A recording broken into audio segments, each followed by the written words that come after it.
اللہ کے رسول صلی اللہ علیہ وسلم کی ایک حدیث ہے اس تعلق سے حضرت جابر بن عبداللہ سے کہ ایک موقع پہ اللہ کے نبی نے حضرت جابر بن عبداللہ سے فرمایا، اور اس میں سرکار کا علم غیب بھی دیکھے آپ، کہتے ہیں جابر ان قریب تو میرے ایک بیٹے سے ملاقات کریں گا جس کا نام محمد ہوں گا، میرے نام پر محمد ہوں گا، سرکار کا بھی نام محمد۔ تو حضرت جابر عرض کرتے کہ یا رسول اللہ میں کیسے پہچانوں گا کہ وہ آپ ہی کا شہزادہ ہے؟ فرمایا اس کی پہچان ہی ہوگی کہ وہ ہم شبیہ ہوں گا میرا، اور جب اس سے تیری ملاقات ہوگی تو تجھے خود احساس ہو جائے گا، تو وہی خوشبو محسوس کرے گا جو میری موجودگی میں خوشبو محسوس ہوتی ہے، تو جان جائے گا کہ وہ میرا شہزادہ ہے۔ حضرت جابر رضی اللہ تعالیٰ عنہ بہت ضعیف ہو گئے، بوڑھے ہو گئے، یہاں تک کہ اللہ نے ان کی عمر اتنی طویل فرمائی کہ آخری وقت میں آنکھوں سے نابینا ہو گئے، کمزور ہو گئی، آنکھیں سے دکھتا نہیں تھا۔ آپ کا پوتا تھا، ہاتھ پکڑ کے مسجد نبوی میں لے جاتا، نماز پڑھتے آپ، پھر پوتا پکڑ کے گھر لے آتا، یہ معمول تھا۔ چنانچہ ایک مرتبہ مسجد میں جب حاضر ہوتے، تشریف لے جاتے نماز کی غرض سے، ظہر کا وقت تھا، مسجد میں کوئی نہیں آیا تھا، پہلے حضرت جابر ہی پہنچے، پوتے نے صحن میں بٹھا دیا، بیٹھے ہیں آپ باوضو کہ امام آئیں گا، نماز ہوں گی۔ تبھی حضرت امام زین العابدین رضی اللہ تعالیٰ عنہ اپنے ایک چھوٹے سے صاحبزادے کے ساتھ مسجد میں داخل ہوتے ہیں۔ امام زین العابدین جیسی مسجد میں داخل ہوئے تو حضرت جابر رضی اللہ تعالیٰ عنہ صحابی رسول جابر بن عبداللہ انصاری رضی اللہ عنہ بالکل چونک گئے، اور اس کے بعد حضرت امام زین العابدین نے سلام کیا تو آواز سے جان گئے کہ امام زین العابدین ہے، تو فرمایا ابن حسین ہو؟ کہا ہاں میں زین العابدین۔ کہا زین العابدین تمہارے ساتھ کون ہے؟ کہا میرا بیٹا محمد۔ کہا اسے میرے قریب لاؤ۔ امام زین العابدین اپنے بیٹے محمد کو جیسی قریب لے کے پہنچتے، حضرت جابر کھڑے ہوئے اور ان کے ہاتھ کو بوسہ دینے لگے۔ انہوں نے ہاتھ کھینچنا چاہا مگر آپ نے ہاتھ پکڑا اور بوسہ دیا، پیشانی کو بوسہ دیا، اور جب پیر کا بوسہ لینے کے لیے جھکے تو حضرت محمد امام زین العابدین کے ننھے سے صاحبزادے جو چھوٹے تھے، عمر کم عمر تھی، پیچھے ہٹے۔ کہا آپ صحابی رسول ہے، یہ نہ کیجیے۔ کہا نہیں، یہ آپ کا حق ہے کہ میں آپ کے قدموں کو بوسہ دوں۔ اور اس کے بعد فرمایا کہ اے محمد مبارک ہو، اللہ کے رسول نے آپ کو سلام کہا ہے۔ یہ حضرت محمد یہی تھے جن کا نام امام باقر ہے، اور وہی ہے جن کے تعلق سے رسول اللہ صلی اللہ علیہ وسلم نے پیشن گوئی فرمائی تھی کہ اے جابر ان قریب میرے ایک بیٹے سے تیری ملاقات ہوگی جو میرا ہم نام ہوگا، جب اس سے ملاقات ہو تو میرا سلام پہنچا دینا۔ حضرت جابر ان کی ملاقات کے لیے حاضر ہوتے، اور کبھی حضرت امام محمد حضرت جابر کی بارگاہ میں حاضر ہوتے اور رسول اللہ سے کی حدیثیں سنتے۔ اس کے کچھ ہی عرصہ بعد حضرت جابر کا وصال ہوا۔ امام محمد باقر بہت بڑے عالم فاضل اور اہل بیت نبوت کے چشم و چراغ، علم نبوت سینہ بسینہ ان تک پہنچا۔ ان کے بہت سارے کرامات، بہت سارے فضائل ہے۔ ایک میں یہاں پر ایک ان کے مقام اور کرامات کا ذکر کر رہا ہوں۔ ابو بصیر کہتے ہیں کہ میں پیدائشی نابینا تھا، میں امام باقر کی خدمت میں حاضر ہوا جب امام باقر جوانی کے عالم میں تھے۔ تو ابو بصیر کہتے ہیں کہ میں پہنچا اور میں نے کہا کہ کیا آپ رسول اللہ کے خاندان سے؟ کہا ہاں میں ہی رسول اللہ کے خاندان سے ہوں۔ کہا آپ علوم نبوت کے وارث ہیں؟ کہا ہاں میں علوم نبوت کا وارث ہوں، جو نبوت کا علم وراثتاً آیا ہے وہ مجھ تک بھی پہنچا ہے۔ انبیاء کے علوم میں سے تو یہ بھی ہے کہ وہ مردے جلا دیتے ہیں، انبیاء کے علوم میں سے تو یہ بھی ہے کہ مادرزاد نابیناؤں کو اچھا کرتے ہیں، کوڑیوں کو چھوتے ہیں تو کوڑ دور ہو جاتا ہے، بیماروں کو شفا دیتے ہیں، وہ خبر دیتے ہیں کہ گھر میں کون کیا کھاتا ہے اور کیا چھپاتا ہے۔ مطلب حضرت عیسیٰ علیہ السلام کے بارے میں جو قرآن میں آیا وہی صفتیں انہوں نے بیان کی، یہ انبیاء کے علوم ہیں۔ اگر آپ علوم نبوت کے وارث ہیں تو کیا اللہ نے آپ کو یہ علم دیے ہیں، یہ علوم عطا کیے ہیں؟ امام باقر نے فرمایا بے شک یہ علوم اللہ نے مجھے عطا فرمایا ہے۔ تو کہا پھر میری آنکھوں کو ٹھیک کر کے دکھائیے۔ تو آپ نے فرمایا قریب ابو بصیر، جب قریب آئے ہاتھ جیسی پھیرا تو آپ کی آنکھیں بینا ہو گئی، دیکھنے لگے۔ حضرت ابو بصیر بڑے خوش ہوئے۔ اس کے بعد امام باقر کہتے ہیں کہ تو نے جاننا چاہا تھا وہ چیز میں نے دکھا دی، اب میں دو چیزیں تجھ کو پیش کرتا ہوں۔ پہلی چیز یہ کہ جیسا تو پہلے تھا ویسا رہنا قبول کر لے، اور اس کے عوض میں گارنٹی دیتا ہوں اور اس کی ضمانت لیتا ہوں کہ اس کے بعد اللہ تجھے جنت عطا کرے گا۔ اور دوسرا یہ کہ پھر آنکھیں تیری رہے دنیا میں اور پھر تیرا معاملہ اللہ کے سپرد ہو، پھر اللہ تیرا حساب لے اور پھر تیرے اعمال پر تیرا فیصلہ کیا جائے۔ اب اس لفظوں کی گہرائی دیکھیں آپ، یعنی کہہ رہے ہیں کہ دیکھا ابو بصیر اگر تو دنیا میں بینا رہنا چاہتا ہے تو اس کی شرط یہ ہے کہ پھر معاملہ اللہ کے سپرد، اللہ تعالیٰ تیرے پھر اعمال کا حساب لیں گا، اچھے اعمال ہوں گے تو جنت، برے ہوں گے تو جہنم، مگر جو تو پہلے جیسا تھا ویسا رہنے کی ذمہ داری اور ویسا قبول کر لے رہنا تو جنت کی ضمانت میں دیتا ہوں، یعنی تیرے اعمال کیسے بھی ہو میں تیری شفاعت کر دوں گا۔ یہ وراثتیں تھی نبوت کی جو ان تک پہنچی تھی۔ تو ابو بصیر نے کہا کہ میں جنت کو اختیار کرتا ہوں۔ آپ نے پھر آنکھوں کے سامنے سے ہاتھ پھیرا، پھر نابینا ہو گئے۔ چاہتے تو بینا رکھ سکتے تھے لیکن حکمت تھی۔ انہی کے صاحبزادے، امام باقر کے صاحبزادے امام محمد جعفر رضی اللہ تعالیٰ، جن کو امام جعفر صادق کہتے ہیں، 83 ہجری میں ان کی ولادت ہوئی مدینے میں۔ 83 ہجری میں ان کی ولادت ہوتی ہے۔ امام ابو حنیفہ سے 3 سال چھوٹے ہیں۔ بعض روایتوں میں آیا 82 ہجری آپ کی ولادت ہے، اور بعض میں 80 بھی ہے، مگر جمہور علماء کا اتفاق 83 ہجری پر آپ کے اتفاق ہے۔ امام اعظم ابو حنیفہ سے 3 سال چھوٹے تھے، مگر امام اعظم ان کے شاگرد ہیں، میں آگے بتاؤں گا انشاءاللہ۔ کیوں؟ وجہ یہ تھی کہ علم نبوت، خاندان نبوت سے ان کو وراثتاً عطا ہوا تھا۔ ان کے والد جیسا بتا چکا امام محمد باقر، اور ان کی والدہ کا نام ام فردہ۔ اور ام فردہ کون ہے؟ ام فردہ کے والد یعنی امام جعفر کے نانا، ان کا نام ہے قاسم، اور قاسم کے والد محمد، اور محمد کے والد حضرت ابو بکر صدیق، یعنی ابو بکر صدیق پردہ نانا، پکڑ نانا جو ہوتے ہیں وہ ہوتے ہیں۔ ام فردہ کے والد کون؟ قاسم، اور قاسم کے والد محمد، محمد کے والد ابو بکر صدیق، اور ام فردہ کی والدہ، ماں کی طرف سے اب نسب نامہ دیکھے، ام فردہ کی والدہ اسما، اور اسما کے والد عبد الرحمن، اور عبد الرحمن کے والد حضرت ابو بکر صدیق۔ تو امام جعفر فرماتے ہیں کہ ابو بکر نے مجھے 2 مرتبہ پیدا کیا ہے، کہ میری جو والدہ ہے ان کا باپ بھی ابو بکر صدیق کی نسل سے، اور میری ماں جو ہے وہ بھی ابو بکر صدیق کی نسل سے۔ ابو بکر نے 2 بار مجھے پیدا کیا۔ اور حضرت قاسم کون ہے؟ آپ کے نانا، یہ شاگرد ہے حضرت عائشہ صدیقہ رضی اللہ تعالیٰ عنہ کے، خاص شاگرد۔ حضرت عائشہ ان کی پھوپھی، اپنی پھوپھی سے پورے علوم حاصل کیے۔ انس حضرت عبداللہ ابن عباس کے بھی شاگرد ہے، اور حضرت عبداللہ ابن عباس حضرت علی کے بھی شاگرد ہے۔ اور حضرت قاسم کے جو والد تھے محمد، مطلب میں گھرانے کا تھوڑا تبصرہ کر رہا ہوں، حضرت قاسم کے والد محمد یعنی امام جعفر کے پرنانا، ان کی پرورش حضرت علی نے کی تھی۔ جب ابو بکر صدیق کی کا انتقال ہو گیا تو ان کی اہلیہ سے، ان کی بیوی سے حضرت علی نے شادی فرما لی۔ امام محمد چھوٹے تھے، حضرت محمد، تو یہ محمد حضرت علی کی پرورش میں آئے، اور حضرت علی کی پرورش میں ہی پھر جوان ہوئے، بڑے ہوئے، نکاح وغیرہ، شادی، سارے معاملات حضرت علی نے کیے۔ حضرت محمد کے صاحبزادے حضرت قاسم، اور حضرت قاسم جو ہے امام جعفر کے نانا، یہ امام مالک کے بھی استاد ہے، امام ابو سفیان کے بھی استاد ہے، اور بھی بڑے بڑے لوگوں کے استاد ہے، بلکہ یہاں تک کہ امام مالک کی زیادہ تر مرویات، زیادہ تر روایتیں حضرت قاسم سے۔ 83 ہجری میں امام جعفر صادق کی ولادت ہوتی ہے۔ اپنے وقت کے علم کے آفتاب و مہتاب تھے۔ امام جعفر کے شاگردوں میں بے شمار ان کے تلامذہ آتے ہیں، بے شمار ان کے شاگرد ہیں۔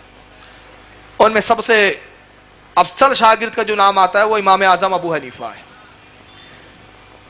حضرت امام جعفر کی فضیلت کے لیے میں کہتا ہوں 2 ہی چیزیں کافی، ایک تو یہ کہ آپ اہل بیت نبوت کے چشم و چراغ، اور دوسرا امام ابو حنیفہ جیسا وقت کا امام ان کا شاگرد ہے۔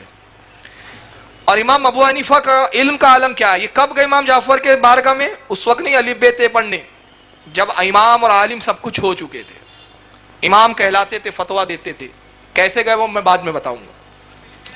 امام ابو حنیفہ وہ ہے کہ جن کے بارے میں حضرت امام علی بن عاصم رضی اللہ تعالیٰ عنہ، جو وقت کے بہت بڑے محدث گزرے ہیں، امام علی بن عاصم کہتے ہیں کہ پورے روئے زمین کی عقل کو ایک طرف رکھ دیا جائے، پورے روئے زمین کی، قیامت تک جتنے لوگ آئیں گے، اور امام ابو حنیفہ کی عقل کو ایک طرف رکھا جائے تو دنیا کی آدھی عقل امام ابو حنیفہ کے پاس ہے، دنیا کا نصف امام ابو حنیفہ کو دے دیا گیا۔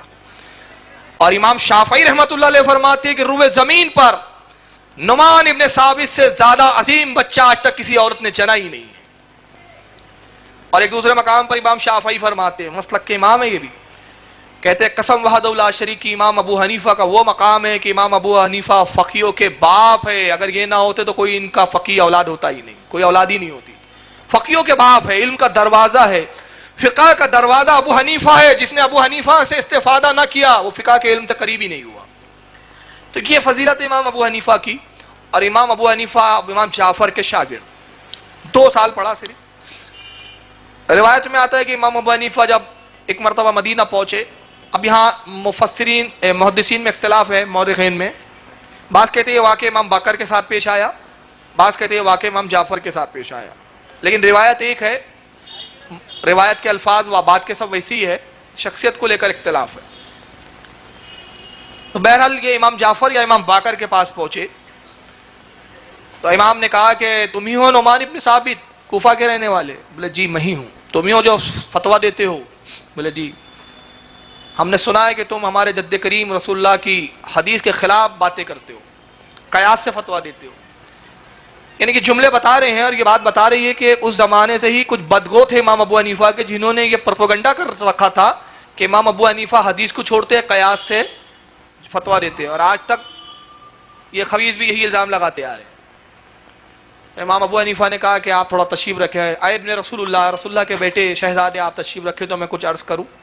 بیٹھ گئے امام جعفر یا امام باقر، کہا میرے چند سوالوں کے آپ جواب دے دیجئے تو خود واضح ہو جائے گا کہ مجھ پر جو الزام ہے اس کی کیا حقیقت ہے۔ کہا پوچھو۔ کہا بتائیے کہ مرد کمزور ہے کہ عورت کمزور ہے؟ امام ابو حنیفہ نے سوال کیا پہلا، کمزور کون ہے، مرد یا عورت؟ تو امام جعفر نے کہا کہ کمزور عورت ہے، مرد قوی ہے، مضبوط ہے، طاقتور ہے۔ کہا آپ کے جد کریم کا فرمان ہے کہ وراثت کے اندر مرد کو 2 حصے دیے جائیں گے، عورت کو 1 حصہ دیا جائے گا۔ اگر میں قیاس سے کام لیتا تو میں 2 حصے عورت کو دیتا، 1 حصہ مرد کو دیتا، کہ کمزور کو زیادہ ملنا چاہیے، لیکن میں آپ کے جد کریم کی حدیث پر عمل کرتے ہوئے حکم دیتا ہوں کہ مرد کو 2 حصے دیے جائے وراثت کے، عورت کو 1 دیا جائے۔ امام جعفر خوش ہوئے، فرمایا پھر عرض کرتے حضور یہ بتائیے پیشاب زیادہ نجس ہے کہ منی؟ دونوں میں نجاست کے اعتبار سے حکم کس کا زیادہ؟ کہا پیشاب زیادہ نجس ہے بنسبت منی کے۔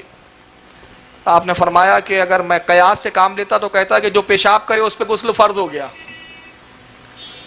لیکن آپ کے جد کریم کے حساب سے میں فتویٰ دیتا ہوں کہ پیشاب سے وضو ٹوٹتا ہے اور منی کے خروج سے غسل ختم ہو جاتا ہے، غسل واجب و فرض ہو جاتا ہے۔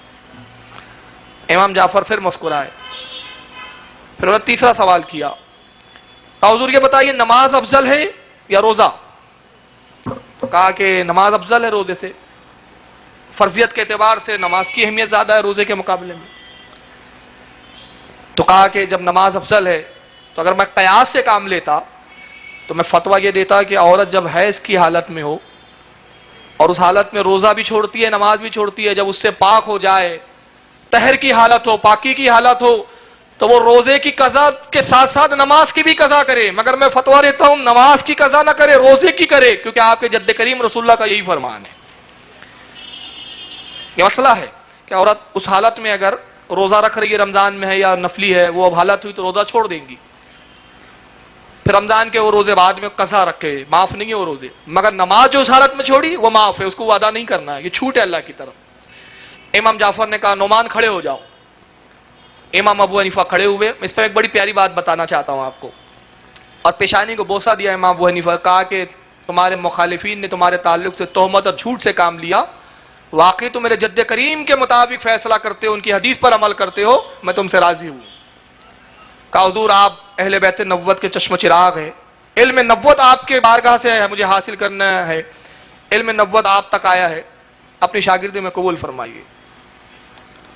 شاگردی میں آئے، 2 سال پڑھا امام ابو حنیفہ نے امام جعفر سے، اور 2 سال پڑھنے کے بعد جو کچھ حاصل کیا وہ تو دینے والا جانے اور لینے والا جانے۔ صرف روایت اتنی بتاتی ہے کہ جب امام ابو حنیفہ کی عمر بڑی طویل ہوئی، بعض کہتے ہیں 68 سال کی عمر تھی، بھویں سفید ہو چکی ہیں، داڑھی کے بال پورے سفید ہو چکے ہیں، ایک کالے بال کا نام و نشان نہیں، اتنی ضعیفی کا عالم۔ پوچھنے والا پوچھتا ہے اے امام اعظم ابو حنیفہ آپ کی عمر کتنی ہے اس وقت، آپ کی عمر کتنی ہو گئی؟ فرمایا میری عمر 2 سال ہے۔ کہا آپ اماموں کے مذاق کرتے ہیں، اتنے ضعیف ہو گئے، بوڑھے ہو گئے، 2 سال عمر ہے؟ کہا ہاں میں جھوٹ نہیں کہتا، جو 2 سال میں نے امام جعفر صادق کی صحبت میں گزارے وہی میری اصل زندگی ہے، باقی زندگی میں نے ضائع کر دی ہے۔ اندازہ لگائیے 2 سال میں کیا لیا ہوگا۔ اب میں ایک بڑی پیاری بات بتاتا ہوں، جہاں ناگپور میں میری تقریر ہوتی ہے وہاں شیعوں کا علاقہ ہے، شیعوں کے ایریے میں رہتے ہیں۔ ایک لکھنؤ کے ایک مولوی صاحب آئے محرم میں، 12 سال محرم پہ ایک ہی جگہ پہ میں بولا، اور بڑا دلچسپ معاملے ہوتے تھے اس وقت، جیسے یہ آپ بیٹھے بس یہ میرا اسٹیج لگا ہے، تو جہاں مجمع اینڈ ہوتا ہے وہاں سے وہ شیعوں کا باڑہ شروع ہوتا ہے، یعنی رخ باڑے کی طرف, اور ان کے پونگے ہماری طرف. ان کا پروگرام شروع ہوتا تھا مغرب بعد 7 بجے, 9 بجے ختم ہو جاتا تھا. ہم لوگ پھر 10 بجے اپنی تقریر شروع کرتے تھے, رات کے 11-12 بجے تک چلتی تھی. وہ لکھنؤ کا جو وہ مولوی تھا شیعہ, وہ تبرعی تھا. تبرعی سمجھتا ہے آپ کو؟ صحابہ پر, بزرگوں پہ جو لان تان کرتے, گالیاں بکتے. بڑی شدید تقریر کرتا تھا. ہوتا یہ تھا کہ میرے لڑکے ہماری کمیونٹی کے بیٹھتے تھے اور اس کے اعتراضات کو نوٹ کرتے تھے. وہ تقریر ہو رہی ہے اس کی, 8 بجے سے بیٹھا ہے وہ, اور 10 بجے وہ جب میں اسٹیج پہ آتا تو وہ اعتراض مجھے دیے جاتے اور میں اسی وقت اس کو جواب دیتا. یہ پورے 10 دن معاملہ چلا. تو ایک دن کیا کہتا ہے سنیے, بڑا پیارا جواب دیا تھا میں نے. اس کے بعد سے اس نے رد کرنا ہی بند کر دیا. تو بولا کہاں کھجا لیا میں نے. تو اب کیا بولتا سنیے, بولتا ہے اللہ کا شکر ہے کہ ہمارا امام, شیعہ لوگ مانتے نا امام جعفر ہمارے, اللہ کا شکر ہے ہمارا امام پڑھاتا تھا, وہ لوگوں کا امام ہے جو پڑھتا تھا. تو میں کہوں گا لوگوں, جو پڑھتا تھا اس کو پکڑ لیا, جو پڑھاتا تھا اس کو چھوڑ دیا, اخروٹ کا چھلکا لے لیا, مغز کو چھوڑ دیا. کتنا بڑا طنز کر رہا ہے وہ. میں نے دیکھا کہ ایک شخص اخروٹ کو پھوڑ رہا ہے اور وہ سخت جو اس کا چھلکا ہے اس کو چبانے کی کوشش کر رہا ہے. میں نے کہا بیوقوف کیا کر رہا ہے؟ کہا یہی اصل ہے, اس میں بہت وٹامنس ہے. میں نے کہا بیوقوف تیرے دانت ٹوٹ جائیں گے. ارے یہ مغز کھا اخروٹ کا. اس نے کہا نہیں میں مغز تو نہیں لوں گا, مغز میرے کام کا نہیں ہے. نتیجہ کیا ہوا, دانت ٹوٹ گئے. تو میں بھی ان لوگوں کو کہنا چاہتا ہوں, ارے تم نے مغز چھوڑ دیا, چھلکے لے لیے, دانت ٹوٹ جائیں گے, تمہاری آخرت تباہ ہو جائیں گی. ہدایت چاہتے ہو, نجات چاہتے ہو تو آؤ ہمارے امام کے پہلو میں آ جاؤ. اب بھی اس نے تقریر کیا, یعنی امام ابو حنیفہ کی اس نے سخت توہین کی. اب بار بار یہ جملہ دہرایا, اللہ کا شکر ہے ہمارا امام پڑھاتا تھا, وہ لوگوں کا امام ہے جو پڑھتا تھا. وہ ہمارا امام پڑھاتا تھا, لوگوں کا امام ہے پڑھتا تھا. اب میرے پاس شیعوں کا بھی بڑا لٹریچر ہے, کبھی یہاں بمبے میں ضرورت پڑے تو مجھے یاد کرنا آپ انشاءاللہ. اصول کافی ان کی سب سے معتبر کتاب ہے. میں آپ کو بتا دوں, یہ بخاری مسلم نہیں مانتے. کسی شیعہ سے بات ہو کبھی بھی بخاری مسلم مت لے جانا, وہ نہیں مانتے. ان کے یہاں کتب اربع ہے, 4 صحیح حدیث کی کتابیں مانی جاتی ہے. ہمارے یہاں سیاستہ 6 حدیث کی کتابیں, ان کے یہاں 4, جس میں پہلے نمبر پر اصول کافی قلینی کی. قلینی نام ہے ان کے امام کا, نام بھی بڑے عجیب عجیب ہے ان کے یہاں, قلینی. اصول کافی, اس کے بعد ملا یدر الفقی دوسرے نمبر پر. تیسرے نمبر پر الاستفسار, چوتھے پر تہذیب الاسلام. 4 کتابیں. اور پھر نہج البلاغہ ایک کتاب ہے, یہ بڑی معروف ہے ان کے یہاں, جو حضرت علی کی بتاتے. ہمارے علماء اس کو تسلیم نہیں کرتے. اصول کافی ان کی سب سے بڑی حدیث کی کتاب, گویا ان کے یہاں کی بخاری. تو میں نے پھر وہ اسٹیج پہ وہ اصول کافی لیا اور کھولا اور ایک روایت پڑھ کے سنائی. روایت کیا ذرا سن لیجئے, وہی بس جواب تھا. اور پھر وہ ڈائلیکٹ میں نے اتنی بار بار مارا کہ اللہ کا شکر ہے ہمارا امام پڑھتا تھا. اس نے بولا تھا نا لوگوں کا امام پڑھتا تھا, ہمارا امام پڑھاتا تھا, کہ اس نے بھی بال نوچ لے ہوں گے کہ میں نے کیوں بول دیا. اب سنیں میں نے کیا جواب دیا. اصول کافی کھولا, اس میں روایت کیا ہے, امام جعفر صادق بیٹھے ہوئے, ٹھنڈی کا موقع ہے, اور آپ اللہ کے رسول کی حدیث بیان کر رہے ہیں. پاس ہی میں ایک علاوہ جل رہا ہے آگ کا, آگ کا ایک علاوہ روشن ہے, بہت گہرے گڑھا ہے جس میں آگ لکڑیاں ڈال دی گئی. علاوہ کہتے ہیں گڈھا کر دیا جاتا ہے بہت بڑا, اس میں بھی لکڑیاں ڈال دی جاتی, شعلے اور تپش بلند ہوتے رہتی ہیں. امام بیٹھ کے حدیث سنا رہے, اور جہاں تک نگاہ جاتی ہے سری سر ہے لوگوں کے, یعنی ہزاروں کا مجمع ہے. آپ بتا رہے کالا جدی, کالا جدی, میرے جد نے یہ کہا, میرے جد نے کہا. تبھی ایک شخص صفوں کو چیرتے ہوئے آتا ہے لوگوں کی, امام جعفر کے قریب آیا, کہتا ہے امام زمانہ, امام وقت, یہاں بیٹھ کے کالا رسول اللہ کر رہے ہیں. حالت یہ ہے کہ ظالم بادشاہ مسلط ہے, شریعت مصطفیٰ کی توہین ہو رہی ہے, آپ کے جد کریم کی شریعت کا مذاق اڑایا جا رہا ہے, ظالم تخت پر مسلط ہے, اٹھیے ہم آپ کے ہاتھ پہ بیعت کرتے ہیں, جہاد کے لیے علم بلند کیجیے. تو امام نے دیکھا, اس کے جوش, بڑے جوش میں کہا. غلام ایک پاس کھڑا تھا جس کا کام تھا کہ امام کو پانی کی ضرورت ہو تو پانی پیش کر دیتا تھا, کوئی چیز کی ضرورت ہو تو کوئی چیز پیش کر دیتا تھا. تو امام نے اس سے کہا کہ اس علاوے میں کود جا. اس غلام نے آؤ دیکھا نہ تھا, علاوے میں کود گیا. لوگ دوڑے, ارے یہ کیا کیا امام نے, اچھے خاصے ایک انسان کو زندہ جلوا دیا, یہ تو حرام ہے. کسی کو زندہ, ظاہر سی بات ہے شریعت میں تو حرام ہے نا کہ آپ کسی کو کہے خودکشی کر لے, کتنا بڑا گناہ ہے. آپ نے اشارے سے کہا رک جاؤ, کوئی نہ آئے. وہ بھی دیکھ رہا ہے, یہ کیا ہوا, میری بات کا اتنا برا لگا کہ بیچارے غلام کو کیوں علاوے میں کدوا کے جلوا دیا. بہت دیر گزر گئی, ایک محفل پہ سناٹا چھایا ہوا ہے.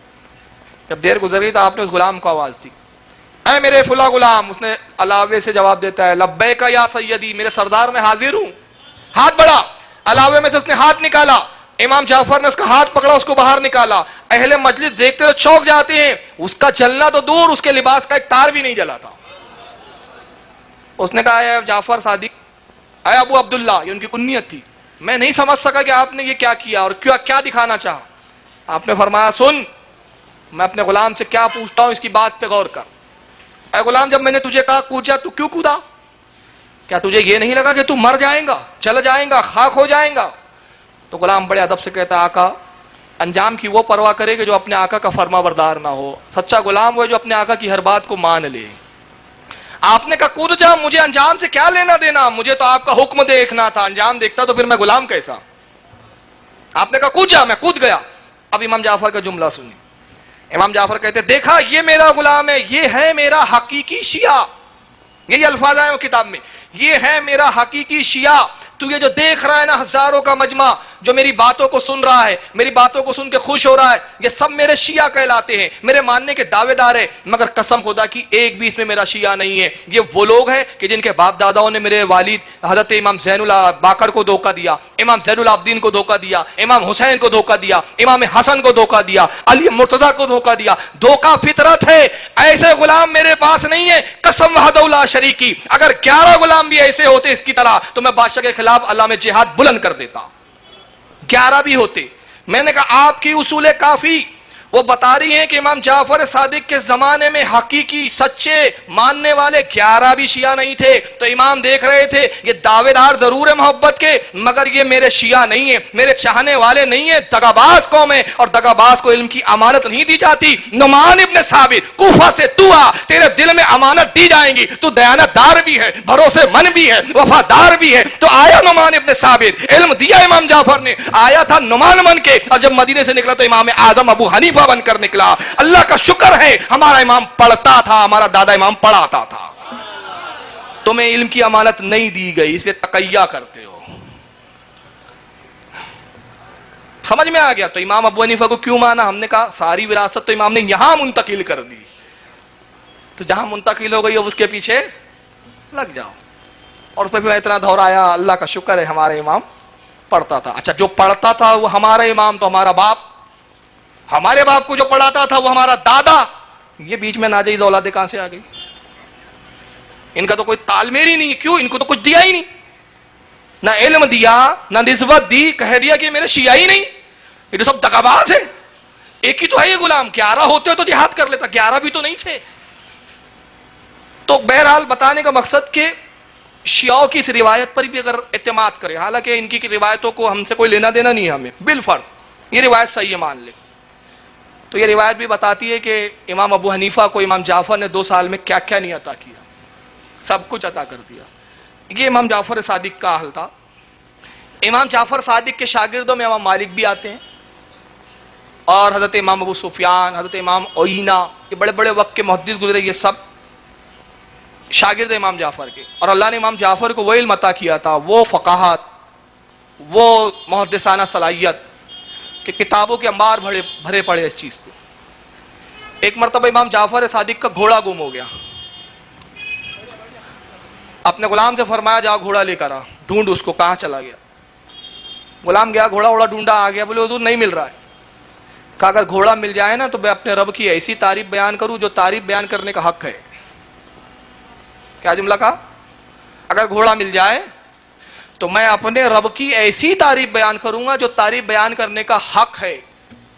اب سوچئے آج تک کوئی دعویٰ کر سکتا ہے کہ میں اللہ کی ایسی تعریف بیان کروں گا جو حق ہے؟ اللہ جانے اس کی تعریف کا ہم حق ادا ہی نہیں کر سکتے, یہی کہا جاتا ہے نا. مگر امام جعفر کی ذہانت دیکھو آپ, ہم بھی یہی کہتے ہیں بھائی اللہ کی تعریف کا حق ادا نہیں ہو سکتا, مگر امام جعفر کہتے ہیں اگر گھوڑا مل جائے تو میں اللہ کی ایسی تعریف بیان کروں گا جیسے اس کا تعریف بیان کرنے کا حق ہے. غلام بڑا جستجو میں گیا, کہ اب تو کچھ بھی ہو جائے کہیں بھی جاؤں گا گھوڑا لے کر ہی آؤں گا, میں وہ جملے سننا چاہتا ہوں, وہ الفاظ سننا چاہتا ہوں, امام آخر اپنے رب کی تعریف میں کیا کہیں گے. گیا, بڑی محنت کی, خوب ڈھونڈا اور گھوڑے کو ڈھونڈ کے لے ہی آیا. بڑی محنت کی, بڑی مشقت اٹھائی, پسینے میں شرابو اور گھوڑے کو لے کر آ رہا ہے, لگام پڑ گئی. حضور مبارک کو گھوڑا مل گیا, فرمایا الحمدللہ, بات ختم. کھڑا انتظار کرتے, کچھ اور گئے. امام آپ نے اللہ کی تعریف نہیں بیان کی, آپ نے تو کہا تھا ایسی تعریف بیان کروں گا جو حق ہے. کہا بیان تو کی تعریف, کہا نہیں الحمدللہ. کہا آپ نے تو کہا اس کا حق ہے، تو کیا حق ادا ہوا؟ کہا ہاں، اگر میں اپنے طور پر تعریف بیان کرتا تو حق ادا نہ ہوتا، یہ تعریف اللہ نے خود اپنی بیان کی، اور اس کے الفاظ بے معنی ہو، مطالب پورے نہ ہو، یہ ناممکن ہے کہ اس کا کلام ہے۔ اس نے اپنی تعریف اسی طرح بیان کی، الحمدللہ رب العالمین۔ یہ ہے فقاہت، یہ ہے تفقہ فی الدین جس کو کہا جاتا ہے۔ ایک شخص آیا امام جعفر کے پاس، حضور ایک مسئلہ پوچھنا ہے۔ پوچھو۔ میرا غلام کہتا ہے کہ اگر میں اتنی رقم لا دوں تو آپ مجھے آزاد کر دیجئے۔ تو کیا میں اپنے غلام کو آزاد کر دوں؟ فرمایا اگر تو کر دے تو بہتر ہے، تیرے لیے اجر دیا جائے گا۔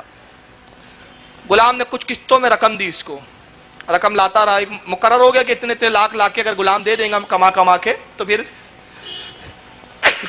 الحمدللہ جتنے دنوں میں اس کی قسط پوری ہو جائیں گی یہ غلامی سے آزاد ہو جائیں گا۔ آخری قسط تھی جو تقریباً 1,00,000 درہم تھی کچھ۔ غلام آیا، حضور یہ آخری قسط میں کما کے لایا ہوں، یہ آخری قسط ہے۔ آقا نے کہا جا آزاد ہے تو، اور اس کے بعد پھر اس نے 1,00,000 دے دیا۔ غلام بڑا چالاک تھا، امام جعفر صادق کی صحبت یافتہ تھا۔ امام کے پاس پہنچا، کہا حضور اللہ کا شکر ہے میں آزاد ہو گیا۔ تو کہا تیرے غلام نے آزاد کر دیا؟ تیرے آقا نے؟ بولے ہاں، لیکن حضور میرا آقا نے میری 1,00,000 درہم جو اپنے پاس رکھ لیے، دے نہیں رہا ہے مجھے، آپ وہ 1,00,000 درہم مجھے دلوا دیجیے۔ کہا بلا تیرے آقا۔ بلایا، اس کے 1,00,000 دے دو۔ کہا کون سے 1,00,000؟ جو طے ہوا تھا اسی اعتبار سے 1,00,000 اس نے آخری قسط دے دی، اس کا میں نے کوئی زائد پیسہ نہیں لیا۔ تو غلام کہتا ہے کہ حضور معاملہ یہ ہے کہ میں رقم لے کر آیا اور میں نے کہا کہ حضور یہ آخری قسط ہے، انہوں نے کہا تو آزاد ہے، پھر میں نے رقم دے دی، مجھے وہ رقم چاہیے۔ امام جعفر مسکرائے، کہا کہ شخص تو دھوکہ کھا گیا، یہ میرا صحبت یافتہ ہے، کچھ تو علم کا حصہ اسے ملے گا نا، صحبت سے تو در و دیوار بدل جاتی ہے، تو انسان ہے۔ حضرت میں سمجھا نہیں، کہا سن تجھ سے دھوکہ ہوا، تو پہلے رقم لیتا پھر کہتا آزاد ہے، جب تو نے کہا آزاد ہے تو یہ آزاد ہو چکا تھا، اب یہ غلام نہیں تھا، تو ایک آزاد سے رقم لینا تیرا جائز نہیں تھا۔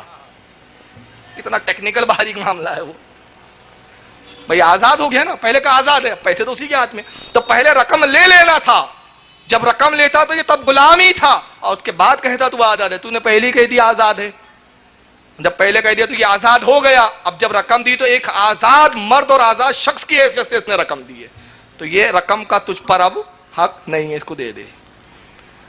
یہ ذہانت تھی امام جعفر کے غلاموں کی، امام جعفر تو امام جعفر تھے۔ حضرت شفیق بلخی رحمۃ اللہ علیہ فرماتے ہیں کہ ایک مرتبہ میں حج کے لیے گیا، یہ بہت بڑے صوفی ہے شفیق بلخی، کہتے میں نے دیکھا حرم میں ایک نوجوان بیٹھا ہوا ہے، لوگوں سے الگ تھلگ، اور میں نے خیال کیا کہ شاید لوگ اس کو مکروہ جانتے ہیں، پسند نہیں کرتے، اس لیے لوگوں نے اس کو دور کر دیا اپنے آپ سے، لوگ اس سے بیزار ہے شاید، اس لیے یہ الگ تھلگ بیٹھا ہے۔ کہتے میں قریب گیا تو مجھے لگا کہ یہ کوئی اللہ کا ولی معلوم ہوتا ہے، اللہ کا مقبول بندہ ہے، تو میں نے ارادہ کیا کہ پہلے طواف وغیرہ سے فارغ ہو جاؤں اور اس کے بعد اس سے ملاقات کروں۔ کہتے میں طواف سے فارغ ہوا تو وہ نوجوان کو پھر میں نے نہیں دیکھا، چلا گیا تھا، مجھے افسوس ہوا۔ کہتے پھر میں مینا پہنچا تو مجھے پھر وہی نوجوان دکھا کہ کنویں کے پاس کھڑا ہوا ہے وہ۔ جب میں قریب گیا تو دیکھا کہ ڈول سے وہ پانی نکال رہا ہے کہ اچانک اس کی ڈول کنویں میں گر پڑی، چھوٹ گئی اس کے ہاتھ سے، ڈول چلے گئی کنویں میں۔ نگاہ اٹھاتا ہے وہ نوجوان آسمان کی طرف، کہتا ہے رب قدیر یہ ایک ہی ڈول تھی، اس کو مجھ سے نہ چھین، اے مولا ایک ہی میرے پاس تھا، یہ مجھے اس سے نہ چھین، اس سے دور مجھے نہ کر۔ یہ الفاظ نکلے، فرماتے میں نے دیکھا کنویں کا پانی ابلنے لگا اور اس کا ڈول اوپر آیا، اس شخص نے پھر، اس نوجوان نے ڈول لیا، پانی بھرا اسی کنویں سے، پھر ایک سمت نکلا، کہتے میں نے پیچھا کیا، لوگوں کی نگاہوں سے دور ریگستان میں بیٹھ گیا ایک جگہ، پھر ریت اٹھاتا اس ڈول پانی میں ڈالتا، ہلاتا اور پیتا، پھر ریت اٹھاتا پھر وہ ڈول میں ڈالتا، ہلاتا پھر پیتا۔ میں نے کہا عجیب نوجوان ہے، ریت کھا رہا ہے، پانی میں ریت گھول کے کھا رہا ہے۔ قریب پہنچا، میں نے سلام کیا، السلام علیکم، کہا وعلیکم السلام، کہا جو کچھ آپ پی رہے ہیں یا کھا رہے ہیں مجھے بھی اس میں سے کچھ عطا کیجیے۔ کہا ایک شرط پر۔ کہا شرط کیا ہے؟ کہا شرط یہ ہے کہ اس کا تذکرہ کسی سے نہ کرنا۔ کہا نہیں یہ تو نہیں ہوں گا، کچھ اچھی چیز پاؤں گا تو بھی ذکر کروں گا، بری چیز پاؤں گا تو بھی ذکر کروں گا۔ کہا اچھا ٹھیک ہے، میرے وصال کے بعد۔ کہا میں آپ کو نہیں جانتا، بہرحال وعدہ کرتا ہوں۔ اس نوجوان نے وہ ڈول بڑھایا، کہتے قسم وحدہ لا شریک کی، جب میں نے ڈول دیکھا تو اس میں بہترین خوشبودار ستو تھے اور اس میں شکر تھی، وہ ریت نہیں تھی۔ اور جب میں نے کھایا تو کہتے قسم پروردگار کی ایسا لذیذ چیز میں نے آج تک کھائی نہیں تھی. میں نے پھر شکر ادا کیا اس کا اور ڈول اس کو لوٹا دیا. کہتے پھر وہ قریب بڑا اور اس نے کہا رب قدیر میرے لباس کپڑا پھٹ گیا ہے, پرانا ہو گیا ہے, نیا لباس دے. آسمان سے لباس اترتا ہے. اس نوجوان نے وہ لباس کو زیب تن کیا, پرانا لباس اتارا, پوٹلی بنایا, بغل میں لے جا رہا تھا. شفیق بلخی کہتے میں نے کہا یہ لباس مجھے دے دو. کہا تمہیں کیوں دوں, تمہارا کیا حق ہے اس پر؟ کہ جب آپ کہہ رہے تھے اللہ سے پروردگار مجھے لباس پھٹ گیا نیا دے, تو میں آمین کہہ رہا تھا, آپ کی دعا میں بھی شریک ہوں. کیا کروں گے؟ آپ اللہ کے کوئی ولی معلوم ہوتے ہیں, بطور تبرک رکھوں گا لباس. اچھا لے لو, دے دیا. پھر کہا بلخی کیوں, اے شفیق بلخی کیوں پیچھا کر رہا ہے؟ کہا آپ میرا نام بھی جانتے؟ کہا میں تو بہت کچھ جانتا ہوں, اللہ کے رازوں میں سے راز ہمارے دلوں میں پوشیدہ ہے, میں بہت کچھ جانتا ہوں.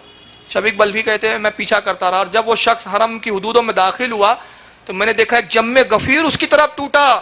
لوگ اس سے مصافحہ کرتے, ہاتھ چومتے, اور ہر شخص کہتا السلام علیکم یا ابن رسول اللہ, السلام علیکم یا ابن رسول اللہ. کہتے میں نے پوچھا یہ کون ہے؟ لوگوں نے کہا امام جعفر صادق ہے. عجیب بات ہے کہ پہلے حرم میں بیٹھے تھے, کوئی متوجہ نہیں تھا, اب یہ اتنے سفر کے بعد حرم میں آئے تو سب متوجہ ہے. تو لوگوں نے کہا یہ وہ وقت کے ولی کامل ہے, جب چاہتے مخلوق کو اپنی طرف متوجہ کرتے اور جب چاہتے اپنے سے پھیر دیتے ہیں. دل ان کے اختیار میں ہے لوگوں کے, جب چاہے دلوں کو اپنی طرف پھیرے اور جب چاہے دوسروں کی طرف لوٹا دے. یہ ہے امام جعفر صادق رضی اللہ تعالیٰ عنہ. صبر و استدلال, صبر و استقامت. ایک مرتبہ بیٹھے ہوئے ہیں روتے ہوئے, ایک بزرگ کا بیان ہے کہ وہ کہتے ہیں کہ میں امام جعفر سے ملنے گیا, آنکھوں میں آنسو ہے آپ کے, افسردہ بیٹھے ہوئے. میں نے کہا امام کیا ہوا, کس چیز نے رلا دیا؟ فرماتے ہیں آج میرے چھوٹے چیر خوار بچے کا انتقال ہو گیا, مگر اے شخص میں اس لیے نہیں رو رہا ہوں کہ اس کے میرا بچے کا انتقال ہو گیا, رونے کا سبب کچھ اور ہے. ارے بچے کا انتقال ہوا پھر کیا سبب ہے؟ کیا بچے کی موت سے بھی بڑا کوئی صدمہ ہے؟ کہا ہاں اس سے بڑا ایک صدمہ ہے. کہا وہ کیا؟ کہا ہوا یہ کہ میں نے اپنی لونڈی اور کنیزوں کو منع کر رکھا ہے کہ مکان کی چھت پر نہ چڑھا کرے, کہ بے پردگی ہوتی ہے.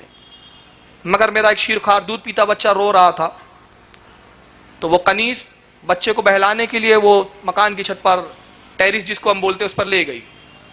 سیڑھی سے اتر رہی تھی, بچہ چپ ہو گیا. اچانک میں آ گیا, اور کیونکہ میں نے منع کیا تھا وہ خوف زدہ ہو گئی کہ اب یہ مجھے ڈانٹیں گے, تو میرا خوف اس پر اتنا طاری ہوا کہ گھبراہٹ میں اس کے ہاتھ سے بچہ چھوٹ گیا اور وہ بچہ مر گیا, انتقال ہو گیا. تو کہتے ہیں کہ میں نے اسی وقت اس کنیز کو کہا کنیز جا تو آزاد ہے. کہا امام آپ نے تو اس کو سزا دینا تھا, آپ نے آزاد کیوں کیا؟ کہا یہ یہی تو رونے کا مسئلہ ہے, یہی تو افسوس کا مسئلہ ہے.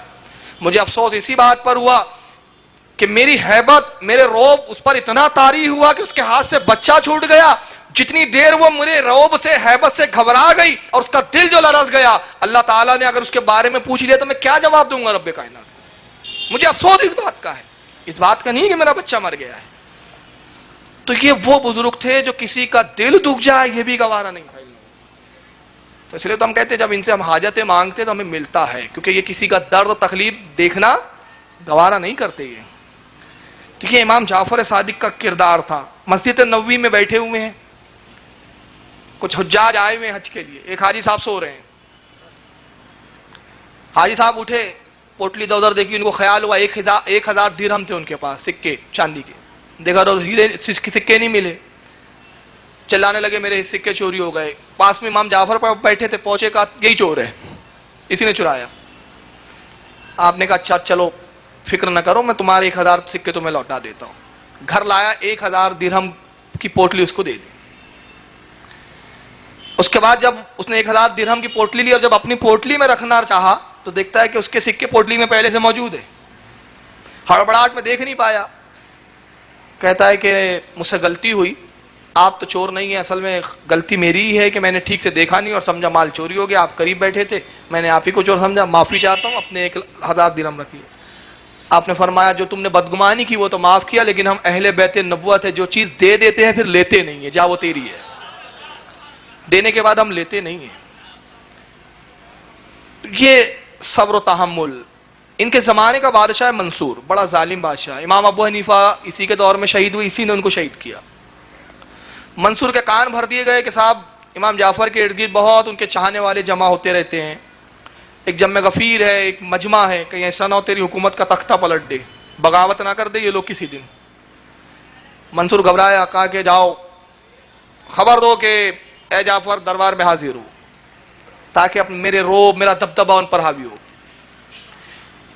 امام جعفر کو بلایا گیا، امام جعفر پہنچے دربار میں۔ جیسی دربار میں گئے، داخل ہوئے، منصور کا یہ حال تھا، بڑی بڑی باتیں کر رہا تھا۔ باتیں یہ کہ آئیں گے تو یہ کہوں گا، یہ ڈانٹوں گا، وہ سناؤں گا، یہ کروں گا، پورے دربار میں وزیر کہ بھائی اب جیسے آئیں گے تو آج امام جعفر صادق کی کوئی خیر نہیں ہے۔ بادشاہ بڑے غصے میں، مگر جیسے امام جعفر صادق داخل ہوئے، منظر کیا تھا، ادب سے کھڑا ہو گیا، تخت سے اترا، دوڑتا ہوا آیا، ہاتھ کو بوسا دیا، ہر ہاتھ پکڑ کے لا کے اپنے تخت پہ بٹھا دیتا ہے، خود ہاتھ باندھ کے کھڑا ہے۔ سارے اہل دربار حیرت میں، ارے یہ تو پورا الٹا ہی قصہ ہو گیا، کسی کے کچھ سمجھ میں نہیں آیا۔ امام نے کہا تو بھی بیٹھ جا، آخر یہ تخت تیرا ہی ہے، اس کو ہم اس تخت کی ہمیں کوئی ضرورت نہیں۔ بازو بیٹھ گیا۔ اب اتنی ہیبت اور اتنی گھبراہٹ تاری ہوئی کہ پانی طلب کرتا ہے، تالی بجائی، خادم جی حضور کنیز سے کو پانی لائے۔ اب بڑے نخرے رہتے تھے بادشاہوں کے، کنیز پیالے میں پانی لاتی ہے۔ منصور نے پیالہ اٹھایا، پینا چاہتا تھا، امام جعفر صادق نے اس کا ہاتھ پکڑ لیا، منصور ٹھہر جا، رک جا، میرے ایک سوال کا جواب دے۔ بولے حضور بہت شدت کی پیاس ہے، پانی پی لینے دیجیے پھر پوچھ لینا آپ۔ نہیں ابھی بتا۔ اچھا پوچھئے، کتنی پیاس ہے تجھے؟ بہت شدت کی پیاس، نہیں ملے گا یہ پانی میں مر جاؤں گا، آپ نہیں جانتے میری کیا حالت ہے اس وقت۔ اچھا یہ بتا، اگر یہ پانی تجھے نہ ملے اور اس کے وقت تجھ سے کہا جائے کہ ایک پیالہ پانی لے اور اس کے وقت کچھ دے، تو اس ایک پیالہ پانی کو اس وقت حاصل کرنے کے لیے تو کیا دے سکتا ہے؟ کہا آدھی حکومت۔ ابھی میرا حال یہ ہے کہ اگر اس ایک پیالہ پانی کے لیے میں اپنی آدھی حکومت کسی کو دے سکتا ہوں۔ کہا اچھا پی لے، پی لیا، گلاس واپس کر دیا۔ اب امام فرماتے ایک اور سوال کا جواب دے۔ بولے فرمائیے حضور، جو پانی تو نے پیا ہے تیرے پیٹ میں گیا وہ باہر ہی نہ نکلے، تعفن پھیلا دے، بیماری پھیلائے۔ اور کوئی طبیب آئے، کہا کہ ایک شرط پہ یہ پانی نکالوں گا، میرے پاس علاج ہے، شرط یہ ہے کہ اس کے بعد مجھے کچھ چاہیے، تو اس پانی کو اپنے جسم سے خارج کرنے کے لیے اور اپنی جان بچانے کے لیے کیا دے سکتا ہے؟ دیکھو بزرگوں کی نصیحتیں کیسی ہوتی تھی۔ کہتا ہے آدھی حکومت۔ فرمایا، ہنستے ہیں مسکراتے، کہتے ہیں منصور کس چیز پہ اکڑتا ہے تو؟ پانی پینے کے لیے آدھی حکومت، پانی نکالنے کے لیے آدھی حکومت، جان لے تیری پوری حکومت کی اوقات ایک گلاس پانی سے زیادہ نہیں ہے، یہ ہے تیری اوقات۔ بتائیے جس چیزوں پہ اکڑتے ہیں ہم، امام نے اتنا آسانی سے اس فلسفی کو بیان کر دیا۔ کس پہ ہم گھمنڈ کر رہے ہیں؟ پورا بادشاہ وقت کی اوقات ایک گلاس پانی سے زیادہ نہیں ہے اس کی حکومت اور طاقت کی۔ ہم دو چار بلڈنگ میں ہی سمجھ رہے کہ ہم بڑے ترم کھا ہوا ہے، اس کو ڈانٹ، اس کو ڈپاٹ، اس سے بدتمیزی، اس سے، یعنی اکڑ کا یہ حال ہے کہ اپنے مسلمان بھائی سے ادب سے بات کرنے کے لیے بھی تیار نہیں، دولت کا گھمنڈ اتنا آ جاتا ہے۔ امام نے بتایا کہ یہ ہے اوقات انسان کی، جتنا ایک غریب آدمی ایک پیالہ پانی کا محتاج ہے اتنا ایک بادشاہ بھی۔ اور اس کے بعد بہر سلام کیا، حضرت امام جعفر نے چلے آئے۔ لوگوں نے پوچھا ہے منصور یہ تو بڑا عجیب معاملہ ہوا، آپ نے تو بڑے بڑے دعوے کیے تھے، یہ کر ڈالوں گا، وہ کر ڈالوں گا، یہ کر ڈالوں گا، عالم کیا ہے؟ کہ بدبختو تم نہیں جانتے، یہ خاندان نبوت کے افراد ہے، اللہ جانے باتیں تو بڑی کی تھی، جب آیا میں ان کے چہرے پہ نگاہ پڑی تو میری گھبراہٹ کا یہ عالم تھا کہ اگر یہ مجھے سہارا دے کے تخت پہ نہ بٹھاتے، قسم خدا کی گچ کھا کے میں گر جاتا، ان کی ہیبت ہوتی۔ تو دشمنوں کے لیے ہیبت کا یہ عالم اور عزیزوں کے لیے محبت کا یہ عالم، مگر لوگ کان بھرتے ہی رہے منصور کے۔ پھر منصور نے ایک دن ہمت جٹائی، اب اس کے بعد کہا کہ جعفر کو شہید کر دو، قتل کر دو۔ جلاد کو بلایا، جلاد سے کہتا جلاد سن، اس دروازے کی آڑ میں چھپ جا، جیسے ہی امام جعفر محل میں داخل ہوں گے میں بلاتا ہوں، میں ایک اشارہ کروں گا، پیچھے سے آنا، قتل کر دینا۔ حضور اشارہ کیا ہوا؟ میں اپنے تاج کو 2 بار ایسا اٹھاؤں گا اور رکھ دوں گا، ایسا اٹھاؤں گا رکھ دوں گا، سمجھ جانا اشارہ ہے کہ قتل کر دو، گردن اڑا دو۔ جلاد برہنہ تلوار لیے کھڑا ہے۔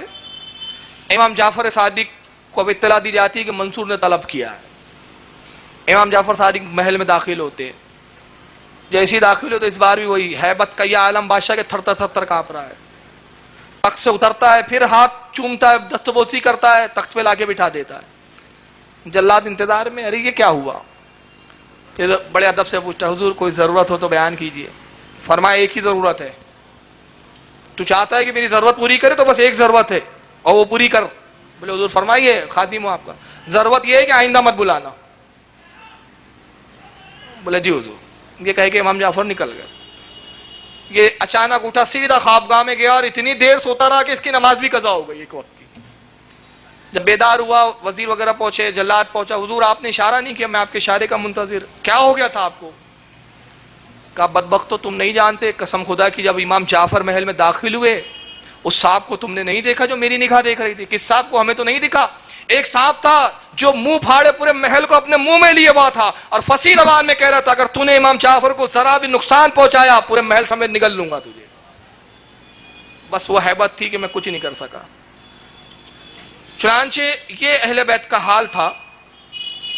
اب یہاں میں وقت تو بہت ہو رہا ہے, چلیے 148 ہجری میں شوال کا مہینہ آپ کا وصال ہوا.